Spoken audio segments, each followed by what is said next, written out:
Pacific greetings, everyone. I am delighted to speak to you today on human rights in nature-based solutions for climate change adaptation and take you through an introduction to human rights and nature-based solutions. My name is Marioni. This presentation provides an introduction to what human rights are and explains the direct relationship between human well-being and the environment. 12 human rights that are most relevant to nature-based solutions are described in detail in this presentation, with examples to illustrate their relevance to practitioners. The purpose of this training is to help practitioners integrate human rights into nature-based solutions for climate change adaptation in the Pacific region.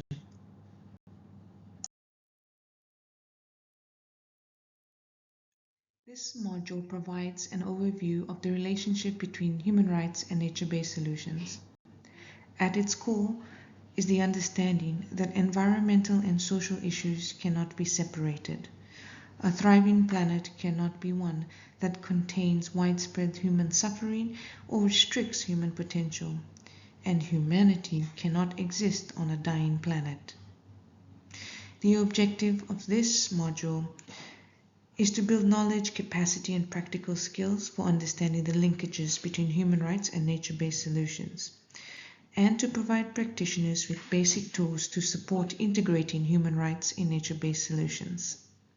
At the end of this presentation, we hope that participants know what human rights are and why they matter when designing and implementing nature-based solutions interventions. As well as we hope that participants will have some basic tools to integrate human rights into nature-based solutions.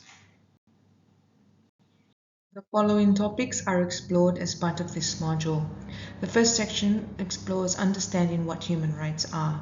The second, what is the relationship between human rights and the environment. And the final section looks at an introduction to 12 specific human rights and their application to nature-based solutions with examples to demonstrate their relevance.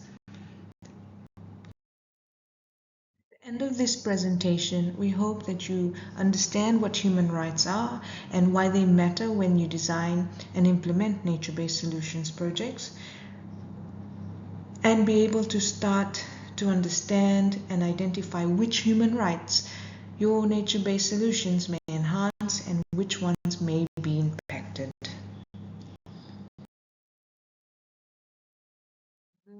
Presentation structure starts off with a look at what are human rights, then understanding nature-based solutions.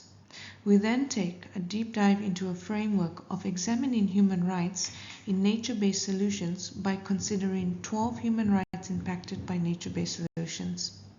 The module concludes with an activity on mapping human rights considerations in NbS. Our first section looks at what are human rights. Here we'll consider and introduce the key principles of human rights and where did human rights come from. We'll also look at the interaction between human rights and the environment.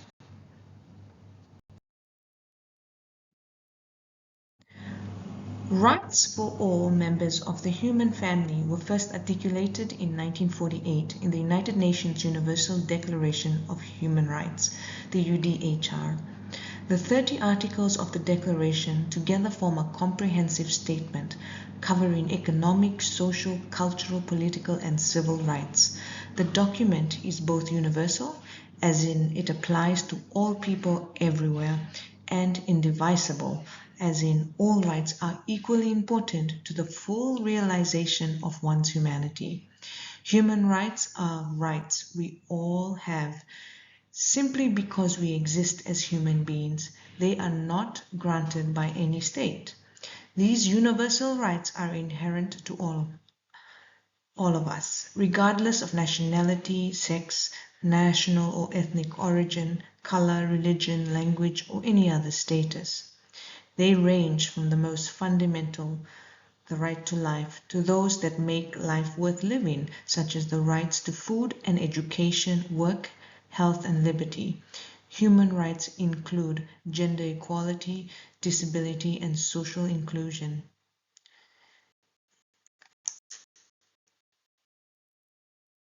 The United Nations Universal Declaration of Human Rights is linked to other conventions of the UN and human rights mechanisms, such as the Convention on Biodiversity, the UN Convention on the Law of the Sea, the UN Declaration of the Rights of Indigenous People. States are obligated to protect, promote, and respect human rights.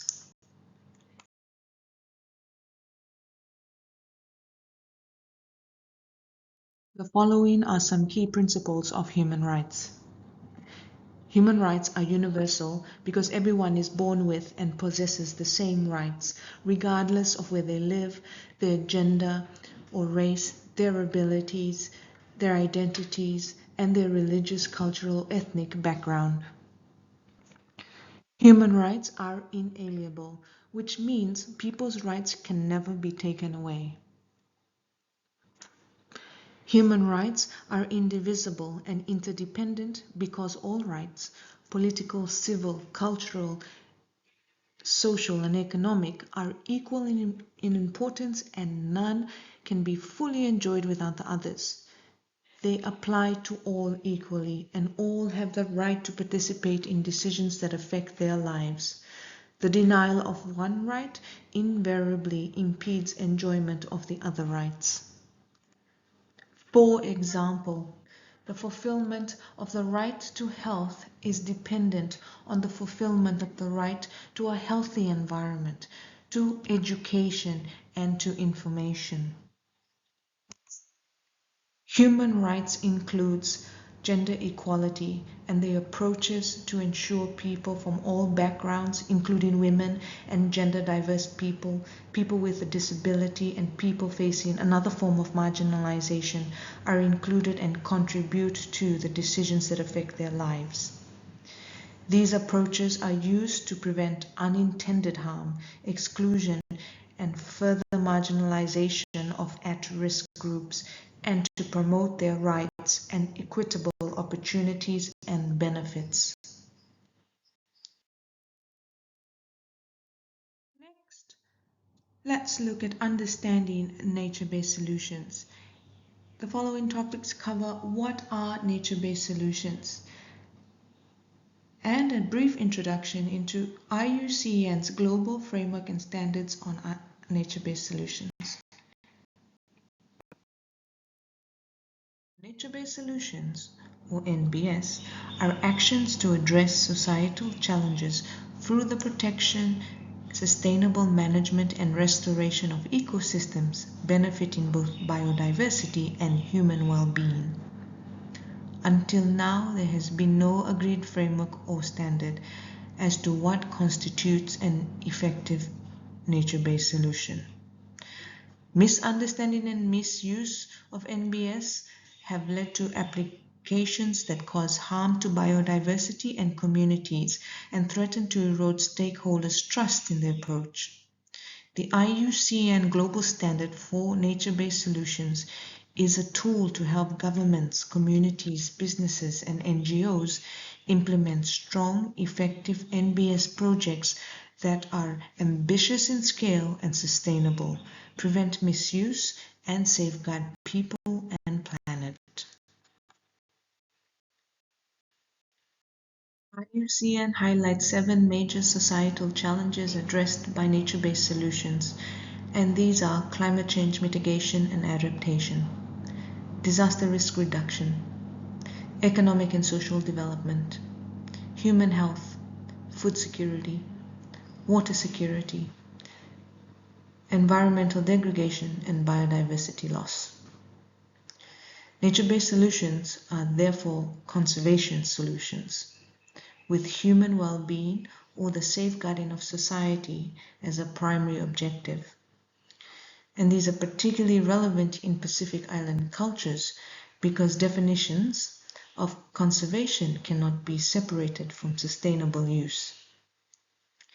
It is important to note also that IUCN's global standards specifically acknowledges that nature-based solutions is not gender neutral, and taking a gender-responsive approach is a prerequisite for sustainable development. Involving women in nature-based solutions supports their implementation, as nature conservation and women's rights are inextricably linked. Human rights dimensions cannot be modeled simply by laying outside or parallel to other processes or characteristics of environmental change. It must be integrated into every question at each level of inquiry. Framework for examining human rights in nature-based solutions is important to ensure that biodiversity policies, governance, and management do not violate human rights, and that those implementing such policies actively seek ways to support and promote human rights in their design and implementation.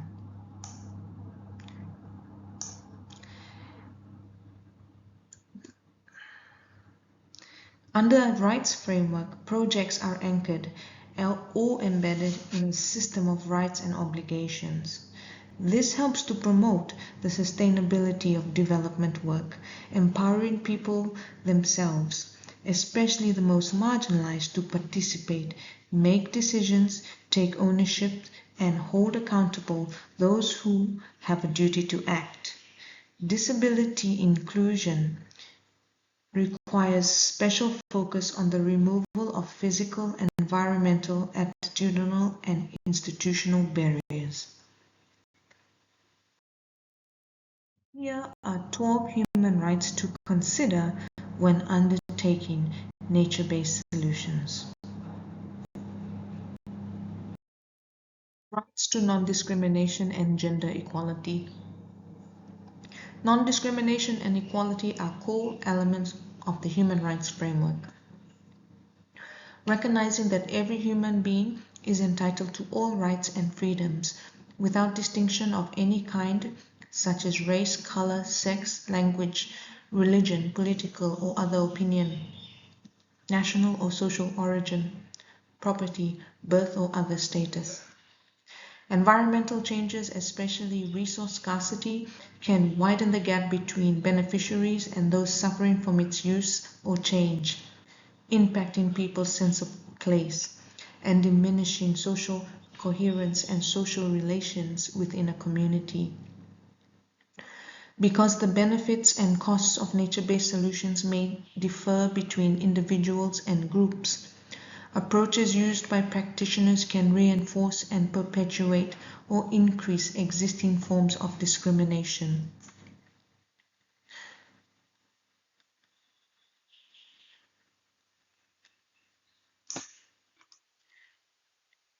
Environmental change is felt most acutely by people that are already in vulnerable situations or are marginalized.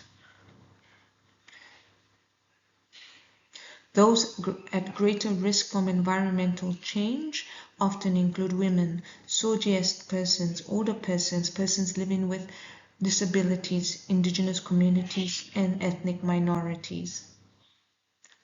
Insufficient attention to social equity in nature-based solutions can not only produce social harms, but can also undermine local support, thereby hindering or reducing the effectiveness of the nature-based solution.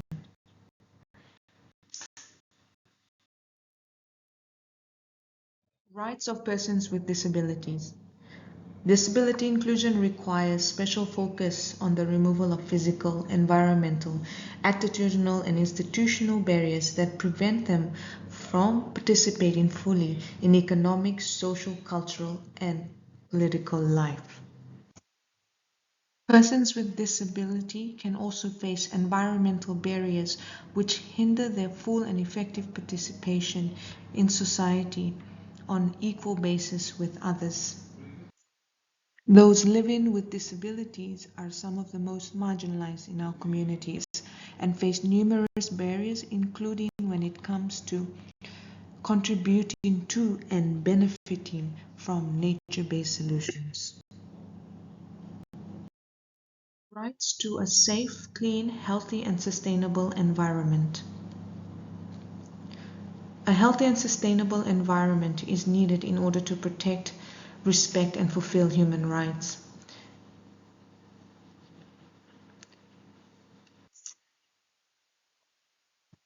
And the protection and fulfillment of human rights is needed in order to ensure a healthy and sustainable environment. Nature-based solutions must therefore consider the environmental impacts of projects, including their potential effects on the enjoyment of human rights, and should maintain substantive environmental standards that are non-discriminatory and non-retrogressive. This includes both protecting against environmental harm that results from or contributes to discrimination and providing equal access to environmental benefits arising from nature-based solutions that are not discriminatory.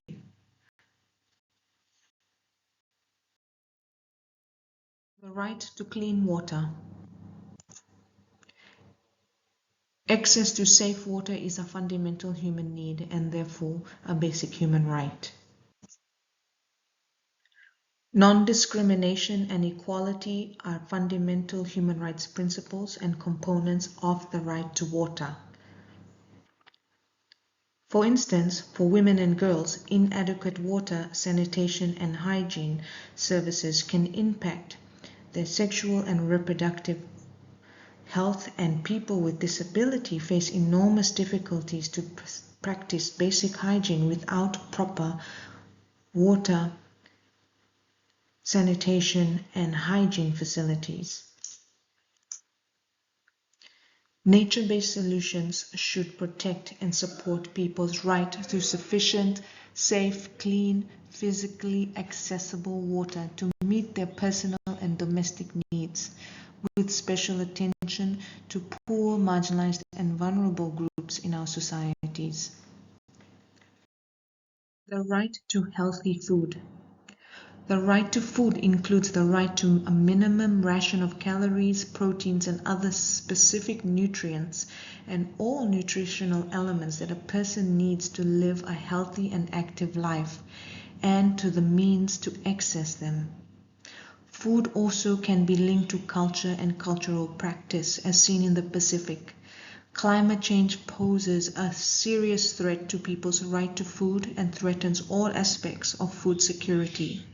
Nature-based solutions must ensure food availability is continued or enhanced, and this includes food available from natural resources through fishing, hunting, or gathering, or through food production systems.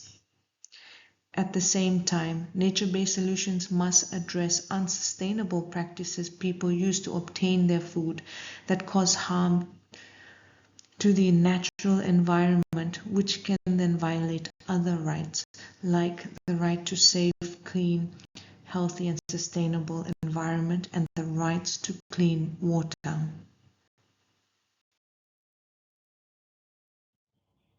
Rights to adequate shelter, housing, and secure tenure.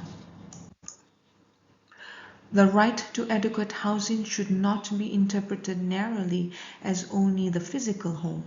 Rather, it should be seen as the right to live somewhere in security, peace, and with dignity. When designing and implementing nature-based solutions, this means considering people's land tenure rights and the security of that tenure, as well as their access rights to natural resources for shelter and housing. Nature-based solutions must not lead to the forced eviction of people from their land. The right to health. The right to health as an inclusive right that extends not only to timely and appropriate health care, but also to those factors that determine good health, including access to safe drinking water and adequate sanitation, a sufficient supply of safe food, nutrition, and housing, healthy occupation and environmental conditions, and the access to health-related education and information. Natural resources are critical to the livelihoods, food and water security, culture and well-being of Pacific Island communities. Pacific Islanders may depend on plants for health purposes, which may include physical, mental and emotional health. Rights to and at work. According to the International Labour Organization, the right to work involves the right of everyone to the opportunity to gain their living by work which she or he freely chooses or accepts. And rights at work include the freedom of association to collective bargaining, elimination of all forms of forced or compulsory labor, elimination of discrimination in respect of employment and occupation, and a safe and healthy working environment. Everyone has the right to work. The right to work is a foundation for the realization of other human rights and the life with dignity. These rights extend to the rights to work and the rights at work. Nature-based solutions projects should consider if interventions being proposed will limit or alter individuals and groups of individuals' rights to earn a living, including from nature-based livelihoods. In recent years, there is growing evidence of the risk of harm and extreme circumstances, death of environmental defenders. Environmental defenders are individuals and groups who, in their personal and professional capacity and in a peaceful manner, strive to protect and promote human rights relating to the environment, including water, air, land, flora, and fauna. Nature-based solutions should include specific efforts to protect these defenders. Rights to inclusive, participatory, and democratic governance. Inclusion, participation, and democratic governance are core to human rights and human rights-based approaches, and these are critical for the success of nature-based solutions and stakeholder buy-in and support. This includes guaranteeing protection for civil and political rights, including freedom of opinion, expression, and assembly without fear of reprisal when it comes to environmental matters. This requires access to education and public awareness on environmental matters and improved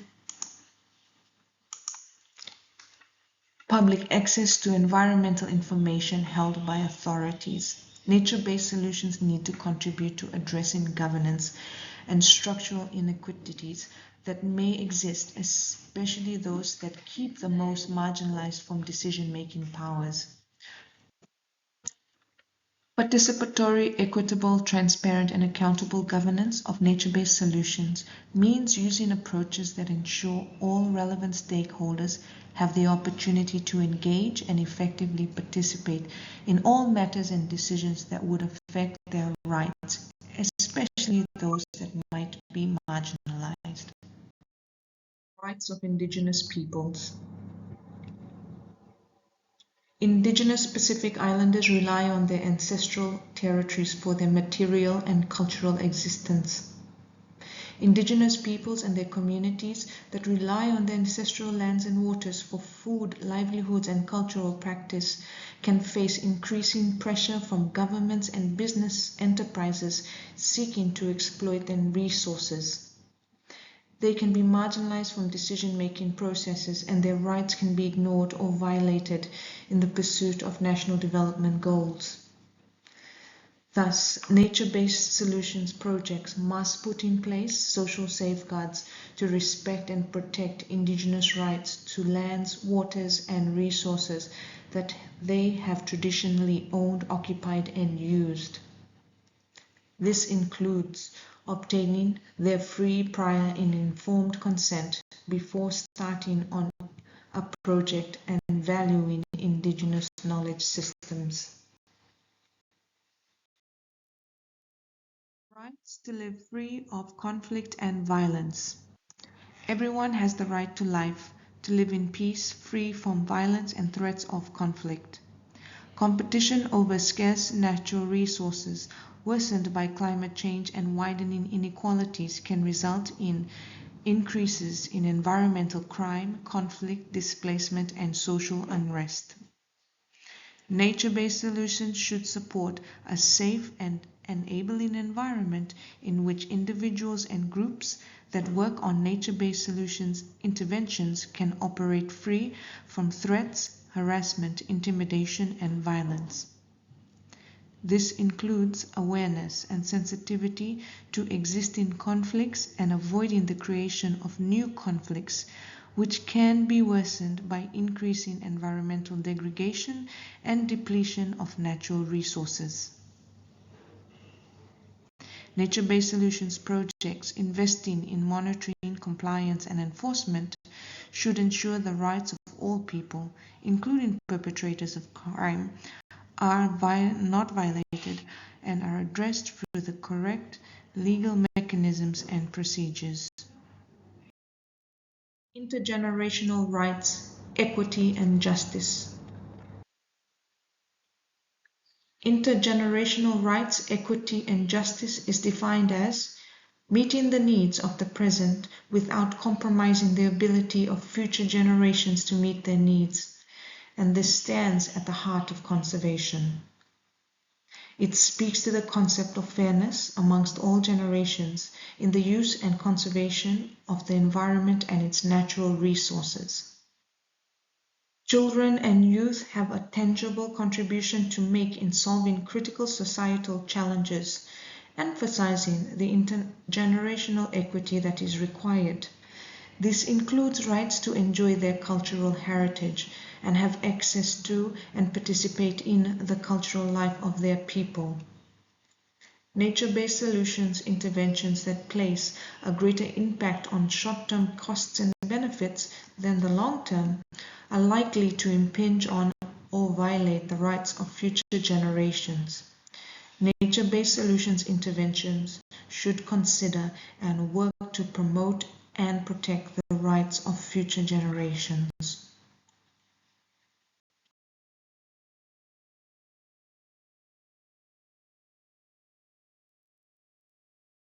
Activity 1. Mapping human rights in nature-based solutions.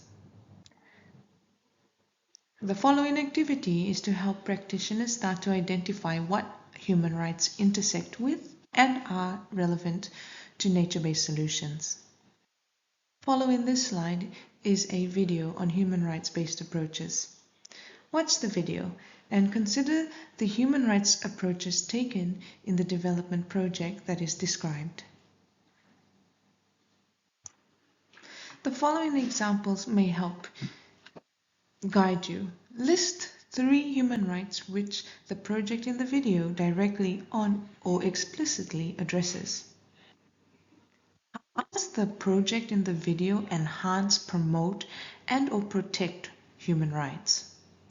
How does the project emphasize approaches to be inclusive, to address, enhance human rights, governance, and consider risks to vulnerable groups? What kind of approach to the community engagement does the project feature?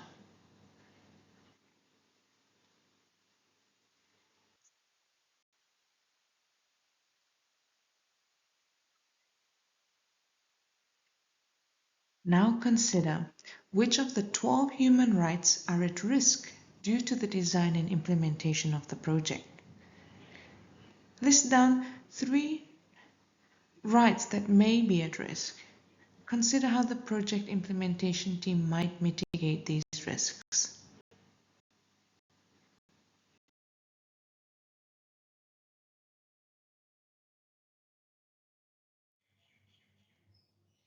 Activity 2. Mapping human rights in your nature-based solutions project. Pick a nature-based solutions project that you are currently working on or have been involved with. Write down the name of the project and what it is aiming to do. Then think about which human rights are going to be potentially impacted. positively and negatively by your project. Try and answer the following questions for your project. Try to list 3 rights which your nature-based solutions project directly or explicitly promotes. How does the project enhance, promote, and/or protect human rights through its project design and implementation? What approaches to community engagement does your project feature?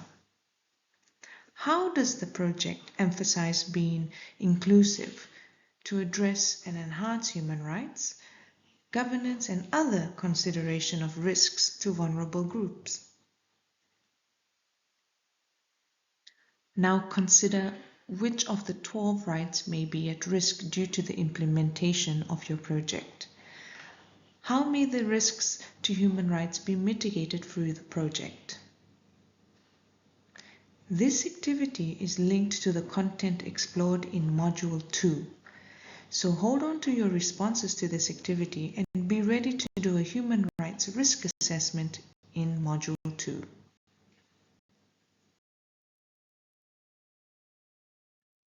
Thank you for joining this presentation on Module 1, Human Rights and Nature-Based Solutions. We hope you will continue and join us with Module 2 on applying a human rights risk assessment to nature-based solutions.